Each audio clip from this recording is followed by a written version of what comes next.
ಹಾಲು ವಿದ್ಯುತ್ ದರ ಏರಿಕೆ ಬಳಿಕ ಇದೀಗ ಡೀಸೆಲ್ ದರವನ್ನು ಸರ್ಕಾರ ಏರಿಕೆ ಮಾಡಿದೆ. ಇಂದಿನಿಂದ ಬೆಂಗಳೂರಿನಲ್ಲಿ ಡೀಸೆಲ್ ದರ ಎಷ್ಟಾಗಿದೆ ಗೊತ್ತಾ? ಬೆಲೆ ಏರಿಕೆಯನ್ನೇ ಅಸ್ತ್ರವಾಗಿಸಿಕೊಂಡು ಸರ್ಕಾರದ ವಿರುದ್ಧ ಬಿಜೆಪಿ ಸಮರ ಸಾರಿದೆ. ಇದೆಲ್ಲವನ್ನ ನೋಡೋಣ ಡೀಸೆಲ್ ದರ ಹೆಚ್ಚಳ ನ್ಯೂಸ್ ಟಾಪ್ನಲ್ಲಿ. ನಂದಿನಿ ಹಾಲು ಮೊಸರಿನ ದರ ಹೆಚ್ಚಿಸಿದ್ದು ಆಯ್ತು, ವಿದ್ಯುತ್ ಬಿಲ್ ಏರಿಕೆ ಮಾಡಿ ಶಾಕ್ ಕೊಟ್ಟಿದ್ದು ಆಯ್ತು, ಟೋಲ್ ದರವು ದುಬಾರಿ, ಕಸದ ಮೇಲೂ ಟ್ಯಾಕ್ಸ್, ಬೆಲೆ ಏರಿಕೆಯ ಬೆಂಕಿಯಲ್ಲಿ ಬೆಂದು ಹೋಗುತ್ತಿರುವ ಜನರಿಗೆ ಮತ್ತೊಂದು ದೊಡ್ಡ ಶಾಕ್ ಎದುರಾಗಿದೆ. ಇದೀಗ ಡೀಸೆಲ್ ದರ ಹೆಚ್ಚಿಸಿರೋ ರಾಜ್ಯ ಸರ್ಕಾರ ಗಾಯದ ಮೇಲೆ ಮತ್ತೊಂದು ಬರೆ ಎಳೆದಿದೆ. ಡೀಸೆಲ್ ದರ ಹೆಚ್ಚಳ ಮಾಡಿದೆ. ಡೀಸೆಲ್ ದರ 2 ರಿಂದ 3 ರೂಪಾಯಿ ಹೆಚ್ಚಿಸಿದೆ. ಬೆಲೆ ಏರಿಕೆ ಬೆಂಕಿ ಜನರ ಜೇಬು ಸುಡುತ್ತಿದೆ. ಡೀಸೆಲ್ ದರ 2 ರಿಂದ 3 ರೂಪಾಯಿ ಹೆಚ್ಚಳವಾಗಿದೆ. ಡೀಸೆಲ್ ಮೇಲೆ ಶೇಕಡ 2.73ರಷ್ಟು ತೆರಿಗೆ ಹೆಚ್ಚಿಸಲಾಗಿದೆ. ಶೇಕಡ 18.44ರಷ್ಟಿದ್ದ ತೆರಿಗೆ ಸದ್ಯ ಶೇಕಡ 21.17ಕ್ಕೆ ಏರಿಕೆಯಾಗಿದೆ. ಬೆಂಗಳೂರಿನಲ್ಲಿ ಡೀಸೆಲ್ ದರ ಸದ್ಯ 90 ರೂಪಾಯಿ 99 ಪೈಸೆಗೆ ಮಾರಾಟವಾಗ್ತಿದೆ. ಪ್ರತಿ ಲೀಟರ್ ಪ್ರೀಮಿಯಂ ಡೀಸೆಲ್ 94 ರೂಪಾಯಿ 68 ಪೈಸೆಗೆ ಮಾರಾಟವಾಗ್ತಿದೆ. ಡೀಸೆಲ್ ನೂತನ ದರ ಮಧ್ಯರಾತ್ರಿಯಿಂದಲೇ ಜಾರಿಯಾಗಿದೆ. ಬೆಲೆ ಏರಿಕೆ ವಿರುದ್ಧ ಬೆಂಕಿಯಾಗಿರೋ ಜನ ರಾಜ್ಯ ಸರ್ಕಾರದ ವಿರುದ್ಧ ಕೆಂಡವಾಗಿದ್ದಾರೆ. ಹೆಜ್ಜೆ ಹೆಜ್ಜೆಗೂ ಆಕ್ರೋಶದ ಜ್ವಾಲೆ ಸ್ಫೋಟವಾಗ್ತಿದೆ. ಇದು ಪೆಟ್ರೋಲ್ ಜಾಸ್ತಿ ಆಗ್ಬಿಡ್ತಂದ್ರೆ ಇದು ಜಾಸ್ತಿ ಆಗ್ಬಿಟ್ಟೈತೆ, ಮೆಟ್ರೋನು ಜಾಸ್ತಿ ಆಗ್ಬಿಟ್ಟೈತೆ. ಇನ್ನೇನ್ರಲ್ಲಿ ನಡ್ಕೊಂಡು ಓಡಾಡ್ಬೇಕು ಅಷ್ಟೇ, ಇಲ್ಲ ಎತ್ತಿನ ಗಾಡಿ ಕಟ್ಕೊಂಡು ಓಡಾಡಬೇಕು. ಫ್ರೀ ಫ್ರೀ ಫ್ರೀ ಅಂತ ಸೇರ್ಕೊಂಡ್ಬಿಟ್ಟು ಓಟ್ ಹಾಕಿದ್ದೀವಿ. ಇನ್ನೂ ಏನು ಮಾಡಿದ್ರು ನಮ್ಮ ಜನ ತಾಳ್ಮೆಯಿಂದ ಇದ್ದಾರೆ. ನಮ್ಮ ಜನ ಏನು ಮಾಡಬೇಕು, ನಮ್ಮ ಜನಕ್ಕೆ ನಾನು ಕೆಟ್ಟದ್ದು ಹೇಳ್ತಿಲ್ಲ, ನಮ್ಮ ಜನ ಬುದ್ಧಿ ಕಲಿಬೇಕು. ಯಾವುದ್ರಲ್ಲಿ ಬದುಕಾಗತ್ತೆ ಹೇಳಿ ಸರ್, ಎಲ್ಲ ಜಾಸ್ತಿ ಮಾಡಿಬಿಟ್ರು, ತುಂಬ ಕಷ್ಟ ಆಗುತ್ತೆ. ಬಡವ್ರಿಗೆ ಮಿಡ್ಲ್ ಕ್ಲಾಸ್ ಅವ್ರಿಗೆ ತೊಂದರೆ ಆಗ್ತಾ ಇರೋದು, ಕಾಸವ್ರಿಗೆ ಏನು ತೊಂದರೆ ಆಗ್ತಾ ಇಲ್ಲ. ಡೈಲಿ ಸಂಪಾದಿಸ್ಬೇಕು. ಬೆಳಿಗ್ಗೆ ನೋಡಿ 9 ಗಂಟೆಗೆ ಹೋಗಿಬಿಟ್ಟು ಇವತ್ತು 9 ಗಂಟೆಗೆ ಬಂದಿದ್ದೀವಿ. ನಮ್ಮ ಕತೆ ನಮ್ಗೆ ಗೊತ್ತು. 1 ರೂಪಾಯಿನೂ ನಮಗೆ ಜಾಸ್ತಿ ಬಂದರೆ ತೊಂದರೆ ಆಗುತ್ತೆ ನಮಗೆ. ರಾಜ್ಯ ಸರ್ಕಾರದ ವಿರುದ್ಧ ಜನಾಕ್ರೋಶ ವ್ಯಕ್ತವಾಗಿರೋದು ಬಿಜೆಪಿಗೆ ಅಸ್ತ್ರವಾಗಿ ಸಿಕ್ಕಿದೆ. ಸರ್ಕಾರದ ವಿರುದ್ಧ ಬಿಜೆಪಿ ನಾಯಕರು ವಾಗ್ದಾಳಿ ನಡೆಸುತ್ತಿದ್ದಾರೆ. ಅದರಲ್ಲೂ ಬೆಂಗಳೂರಿನಲ್ಲಿ ಕಸಕ್ಕೂ ಸೆಸ್ ಹೆಚ್ಚಿಸಿರೋದಕ್ಕೆ ಕೇಂದ್ರ ಸಚಿವ ಪ್ರಹ್ಲಾದ್ ಜೋಶಿ ಕಿಡಿಕಾರಿದ್ದಾರೆ.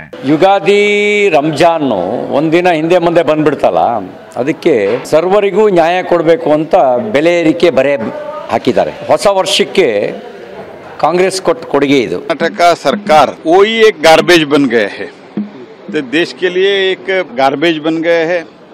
तो गार्बेज के लिए इतना बड़ा टैक्स, ठीक है, क्लीनलीनेस के लिए कुछ इधर उधर थोड़ा लगाता है तो ठीक है. 1000 रुपए लगाने का जो है, ये पूरा सरकार पॉपर हो गया है, दिवाली हो गया है. ಬೆಲೆ ಏರಿಕೆಯನ್ನೇ ಅಸ್ತ್ರವಾಗಿಸಿಕೊಂಡಿರೋ ಬಿಜೆಪಿ ನಾಯಕರು ಸರ್ಕಾರದ ವಿರುದ್ಧ ಮುಗಿಬೀಳಲು ಸಜ್ಜಾಗಿದ್ದಾರೆ. ಬಿಜೆಪಿ ರಾಜ್ಯಾಧ್ಯಕ್ಷ ವಿಜಯೇಂದ್ರ ನೇತೃತ್ವದಲ್ಲಿ ಇಂದು ಬೆಂಗಳೂರಿನ ಫ್ರೀಡಂ ಪಾರ್ಕ್ನಲ್ಲಿ ಅಹೋರಾತ್ರಿ ಧರಣಿ ನಡೆಯಲಿದೆ. ಈ ಅಹೋರಾತ್ರಿ ಧರಣಿಯಲ್ಲಿ ಪಕ್ಷದ ಎಲ್ಲಾ ಶಾಸಕರು, ಸಂಸದರು, ಪರಾಜಿತ ಅಭ್ಯರ್ಥಿಗಳು, ಜಿಲ್ಲಾ ಅಧ್ಯಕ್ಷರು ಭಾಗಿಯಾಗುವಂತೆ ಕರೆ ನೀಡಿದ್ದಾರೆ. ಇದಷ್ಟೇ ಅಲ್ಲ, ಏಪ್ರಿಲ್ 5ರಂದು ಎಲ್ಲಾ ಜಿಲ್ಲೆ ಮತ್ತು ತಾಲೂಕು ಕೇಂದ್ರಗಳಲ್ಲಿ ಪ್ರತಿಭಟನೆ ನಡೆಸಲು ಬಿಜೆಪಿ ಸಜ್ಜಾಗಿದೆ. ಬೆಳಗ್ಗೆ 11 ಗಂಟೆಗೆ ಫ್ರೀಡಂ ಪಾರ್ಕ್ ನಲ್ಲಿ ರಾಜ್ಯ ಸರ್ಕಾರದ ನೀತಿಗಳೇನಿದ್ದಾವೆ, ವಿಶೇಷವಾಗಿ ಬೆಲೆ ಏರಿಕೆಯ ವಿರುದ್ಧ, ರಾಜ್ಯ ಸರ್ಕಾರದ ಈ ಕ್ರಮದ ವಿರುದ್ಧ ಅಹೋರಾತ್ರಿ ಧರಣಿಯನ್ನ ಮಾಡ್ತಾ ಇದ್ದೇವೆ. ಬೆಲೆ ಏರಿಕೆ, ಸರ್ಕಾರಿ ಗುತ್ತಿಗೆಯಲ್ಲಿ ಮುಸ್ಲಿಮರಿಗೆ ಮೀಸಲಾತಿ, ದಲಿತರ ಹಣ ಗ್ಯಾರಂಟಿಗೆ ಬಳಕೆ ಆರೋಪ ವಿಚಾರ ಇಟ್ಕೊಂಡು ಬಿಜೆಪಿ ಜನಾಕ್ರೋಶ ಹೋರಾಟಕ್ಕೆ ಸಜ್ಜಾಗಿದೆ. ಏಪ್ರಿಲ್ 7ರಿಂದ ಮೇ 3ರವರೆಗೆ ಜಿಲ್ಲೆಗಳಲ್ಲೂ ಪ್ರತಿಭಟನೆ ನಡೆಸಲು ಪ್ಲಾನ್ ರೂಪಿಸಿದೆ. ಪ್ರತಿ ಜಿಲ್ಲೆಯಲ್ಲಿ 2 ರಿಂದ 3 ಕಿಲೋಮೀಟರ್ ಪಾದಯಾತ್ರೆ ಮತ್ತು ಸಭೆ ಆಯೋಜನೆ ಮಾಡಲು ಮುಂದಾಗಿದೆ.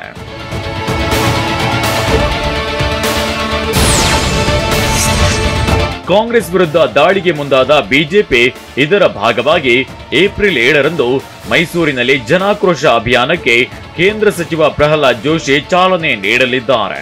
ಮೈಸೂರು ಮತ್ತು ಚಾಮರಾಜನಗರದಲ್ಲಿ ಪ್ರತಿಭಟನೆ ನಡೆಯಲಿದೆ.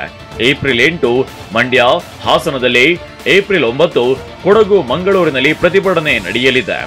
ಏಪ್ರಿಲ್ 10ರಂದು ಉಡುಪಿ, ಚಿಕ್ಕಮಗಳೂರು ಹಾಗೂ ಏಪ್ರಿಲ್ 13ರಂದು ಶಿವಮೊಗ್ಗ, ಕಾರವಾರದಲ್ಲಿ ಜನಾಕ್ರೋಶ ಅಭಿಯಾನ ನಡೆಯಲಿದೆ.